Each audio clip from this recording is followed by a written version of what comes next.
When I just started reading the Bible, I felt so lost and so confused. Everything sounded like a parable. Everything sounded like some Shakespearean poetry that I just could not understand. I've done a few different things to help me along this journey so that things are starting to make sense, and I would love to share those with you. So these are my top 5 tips for if you want to start reading the Bible, you're a beginner, or you're restarting your journey and you're not really sure where to start like I was. This is the video for you. And even though I'm nowhere near where I want to be in my spiritual relationship, I have grown so much, and I would love to share that with you if you are in the same position that I am in now, or that I was about a year or 2 ago. Hi, I'm Kimani and welcome to my channel, Hauling This Together, where we talk about all things self-improvement, productivity, and organization. So if you're interested in any of those 3 topics, they kind of work hand in hand, then this might be the channel for you. So you might want to stick around and check out a few videos. I mean, I'm not complaining if you decide to binge them all. Let's get right into the tips. So the first one is choose an easy to read Bible. I cannot stress this enough, and this was one of my biggest issues when I started or tried some years ago before I got this Bible. But I was trying to read the King James version, and yeah, it wasn't doing it for me. That kind of defeats the purpose, right? If I'm reading, I want to be able to understand and to apply that knowledge if needs be, instead of just reading for the sake of reading. For that, you can always get another Bible afterwards if you feel like you need to adjust the difficulty level or something. But I would say definitely get something that is beginner friendly based on what you think would be appropriate for you. So for me personally, it is going to have to be this. And before I tried this one, I did try another NIV, which is a normal NIV Bible, and I did love that too. So I would say maybe any NIV type Bible would work. This one is specifically for women, and so you will have some stories or some explanations that are specific to women in there. It does have like some extra like explanation and text at the bottom if you want to,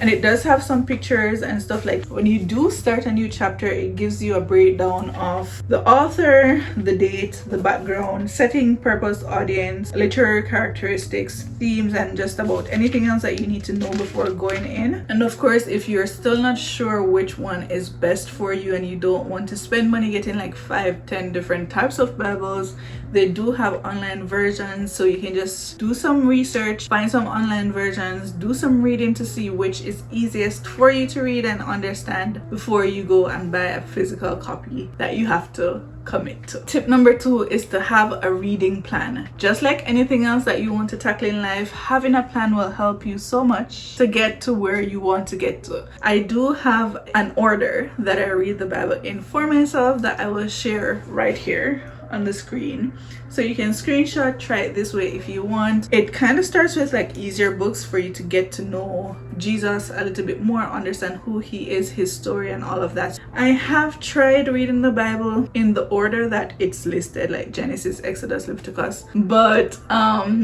yeah, I got confused while in Genesis still, and it just wasn't working. And I thought that made sense because Genesis is the start and it explains the creation and all of that, and then Revelation talks a lot about the end times, and I thought, oh, just read it in the order that is listed. Yeah, that didn't work. But I know that some study Bible has like an order or some additional resources, like for example the Daily Bread will give you a specific verse or whatever. There are some applications that will say read the entire Bible in 365 days, and it will give you a specific part to read each day for it to help you to get through the entire Bible in the space of a year. Those don't quite work for me for what I want, and so I go with the list that I created based on some research online, and it's been working. Another thing that I added to my plan is that when I just started reading, I tried to read like a chapter a day. That was too much. So what I did is that within each chapter I do a story or a topic or something each day. So for example, this is the Bible and this is Luke chapter 7. So I will read this part about the faith of the centurion one day, and then the next day I'll do this story, and then I'll do that one,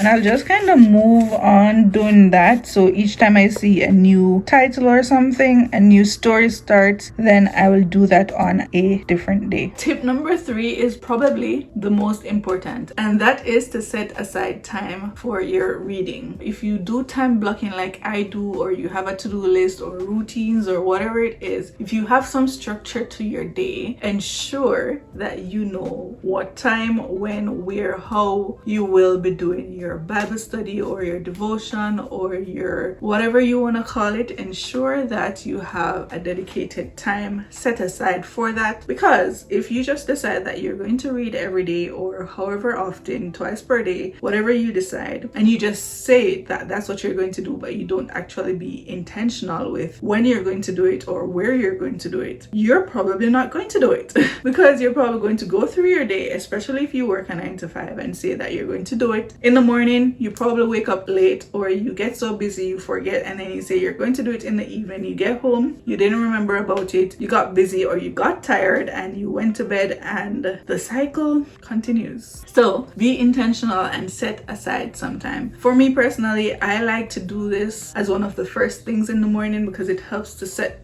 that's when my mind is at its most like calm and receptive, and it also sets the mood for the day. It makes me feeling a little bit more hopeful and grateful, and that's always a great way for me to start my day. So I try to do it in the morning. I ensure that my space is tidied, because when my environment is clean and clear, my mind is clean and clear, and I feel like I can focus more, as opposed to if there's clutter everywhere and there's everything distracting me. I also ensure that my phone is either on focus or do not disturb, or it's turned off, because nothing hurts more than when you're deep in prayer, deep in meditation, deep in your reading, and there's an incoming call. Yeah, we don't want that, or we don't want to be hearing all the notifications tempting us to stop what we're doing to check to see if it's an emergency, or to check to see if it's important, or just our phone addictions getting in the way of our quiet time with God. So a lot of people I know, they have prayer closets. A lot of people will do it in the bathroom or on their patio or balcony or whatever. I just do it in my bedroom when I'm alone, and if that means waiting until everybody has left the house because I work from home and I can do it in the quiet of my own space, or if that means waking up half an hour or an hour earlier so that I can have that quiet alone time, whatever it takes, that's what I'm going to do. Tip number 4 is to utilize additional resources. So whatever additional supplemental resources that you can find to help the experience be easier or more understanding or just better for you, ensure that you have those. So whether that's a study guide or a website or an app or a book, ensure that you are utilizing these additional resources. So as I was saying, at the bottom it has some verses that are highlighted in the passages, explained to give you some context. It also has like tables and graphs and pictures and maps and stories to explain specific things that are being talked about. However, for me, there's no such thing as too much information. So I have tried the Daily Bread, which I liked when I tried it, which was many years ago. I haven't tried since, but it just wasn't really for me based on the layout of how you would read each day. They have devotional journals and Bible study workbooks that if that's your thing, you can definitely get those and it will help you. There are a few Bible apps. I have tried this one right here, and it is good because when you read a specific part for the day, not only does it have like streaks like Snapchat where you want to go in every day and read, which is great. Once you get to a certain number of streaks, you don't really want to use that, so it kind of helps you to motivate you to want to read daily. After you read, there's a part where you can have a discussion if you have like a study group or anything like that with a bunch of other people, or even if it's just one other person. It does have explanation like a devotional for you to understand what's going on, and then you can leave questions, comments or whatever for group members or team members if you're doing that, or even if it's your family or a friend, you can definitely do that, which I like. You can also highlight and do stuff like that. So that was a good one for me. I used that one for like, I want to say a year before I restarted this journey, and it was good. It's probably the best Bible app that I have tried over the years. Currently, I do have this website that I've been using. I'm going to insert it right here, and I've been using this since I started this journey over a year ago. I just love the way they explain everything. Sometimes it overlaps with what is explained in my study Bible itself, but sometimes it's too much information, too much context that I don't necessarily need to understand based on what I'm going for. But for me, it's better to have too much information and then to like skim through and see what I want to read, as opposed to not enough and then I'm still lost or still confused at the end of it. Before I get to tip number 5, I just want to say, if you're watching this video and you've gotten to this far, no, I'm not going to ask you to subscribe, but if you want to, definitely do that. So if you have any additional websites, apps, Bible recommendations, reading plans, or even any tips about setting time aside for you to actually get this done, then please leave a comment so that somebody else coming on this video can check that out. The final tip is to take notes like you're going to explain it to somebody else. Take notes that are so great that if somebody else reads just your notes, they'll understand what's going on and get where you're coming from. Because for me, the more I write something, the more I'll remember it or like register it in my head, and also like writing the way I feel in that moment, or what I think, or like the thought that popped up that is relatable, or whatever it is, the experience. Those things are what helps me to actually remember the concepts, to remember what the story was, or to remember the lesson or the message. Definitely take notes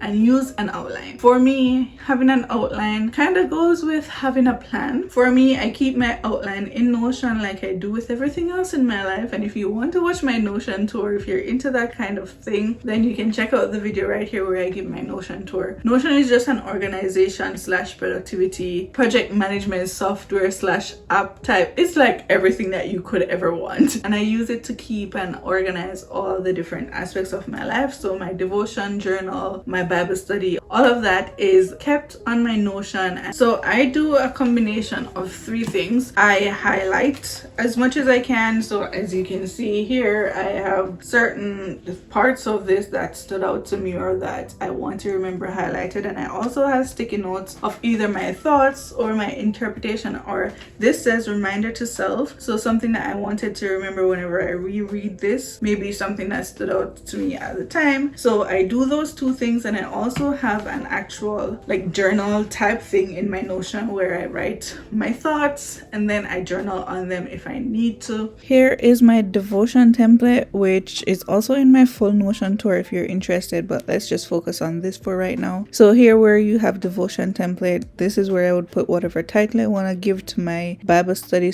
/ devotion session for that day. Here, this automatically refreshes and gives you the date that you created the document. Here I have tags where I can add what kind of journal it is. Sometimes it's just a prayer journal, sometimes it is also prayer journal and a Bible study, so I have that there. Whatever theme it is that I'm focusing on from the Bible, I'll put that exact theme here written out. Here sometimes I have a song that I either woke up and is on my heart, or I will be doing my devotion and something popped up, and I will usually have that embedded here. This right here is what I was talking about. This is Enduring Word. This is the additional resource that I use for my Bible study, and as you can see, it goes through and gives you details on every single thing that is read. That's embedded on here as well. It is an internet website I can scroll through without going to open a new tab on a browser. And then this is just whatever book I'm on right now and the chapter and verse that I'm focusing on. Under here, I usually copy the entire verses that I'm focusing on for that study. So if I go back to that one document where I did an entry, I can see everything that I need there. This is like a summary of what is being said, so things that stand out to me. So if I don't want to read the entire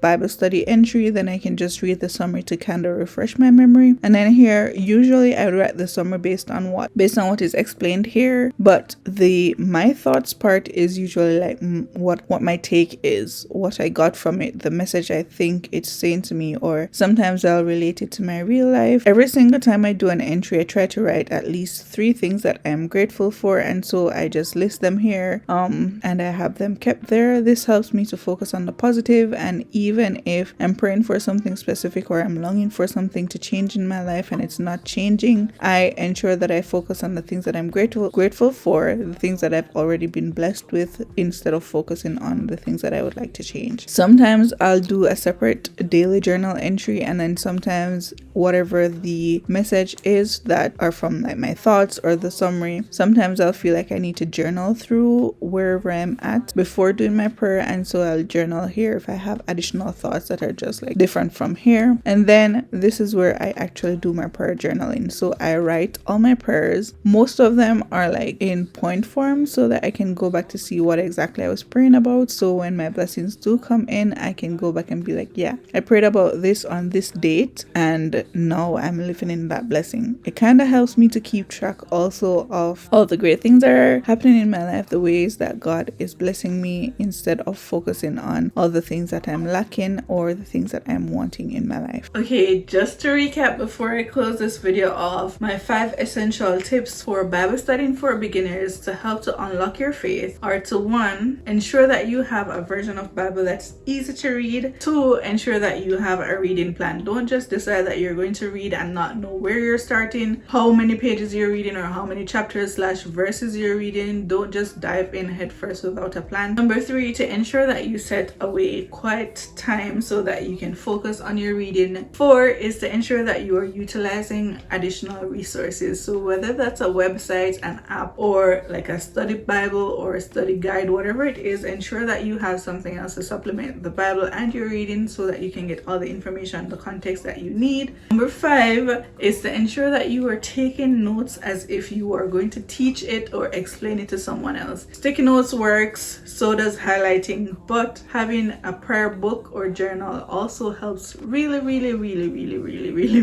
well. So if you're already on your Bible journey or your relationship with God, I hope that it only blossoms into greater things. And I also hope that if you aren't already on your journey and you're hoping to start, that you don't just watch these videos, get these information and don't actually act upon it, but that you take that step and actually do the thing. Go read the Bible, go try and understand, go try and build your relationship. Just another reminder that if you have any other recommendation, tips, or strategies that you use that got you to where you are, or that you're planning on using to get you to where you need to get to, please share them down below in the comment section. If you like this video, also let me know while you're down there so that we can all grow together and so that your recommendations or your tips can help someone else who's on their journey. That's it for this video. I hope you enjoyed, and until next time, just remember to do something today that will help you to be a better version of yourself than you were yesterday.